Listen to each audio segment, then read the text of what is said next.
Alright, one last PlayStation exclusive game. But here's the thing. This game doesn't look anywhere near as good as the other PlayStation exclusives that they have shown off. Well, judging from the trailer.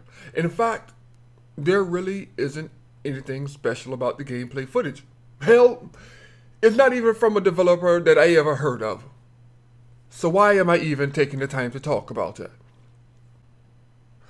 Well, that's because the developer of this game is Bin Studios. Don't worry, I had to Google them myself because I'd never heard of them. And the reason I'd never heard of them is because this is a company that has gone through a few name changes. Now, typically when a company changes their name, that's because they're shite and there's no reason to pay attention to them. You see, while watching the trailer for this game, I thought that it gave off a feel of more of The Last of Us, which makes sense given the history of the studio behind that.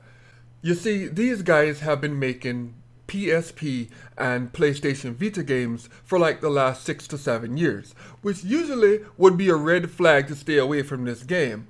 But the games they've worked on were the Uncharted PSP games, which were very good.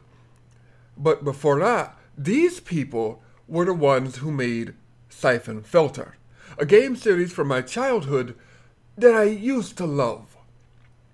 Now, for those of you who don't know, back in the olden times, there were 3 main stealth espionage games. The first being Metal Gear Solid, of course. The second being Tom Clancy's Splinter Cell. And the third being Siphon Filter. I have always wondered what happened to the people who made this series. And apparently they went on to make mobile games, which is just weird. But if they are coming back to consoles, then I think this will be a good time to look forward to it.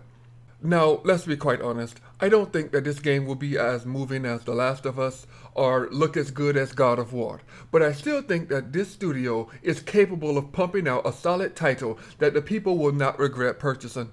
My only nitpick so far is that the game is called Days Gone, and while looking at it, I just wish that they would have named it Days Gone By. Just a personal preference there. Just add by on the end and have the game be called Days Gone By. In my sick, twisted mind, it makes a lot more sense. I know it's a small gripe, but at the moment, it just seems appropriate. Alright, there we go. This should be the last game I talk about from the Sony press. I don't know if I'll take the time to talk about Zelda or anything else, or I'll just shove everything into my last E3 video, which will be tomorrow. I don't know if I have another video today that'll be interesting. If not, well, I'll see you in the next video.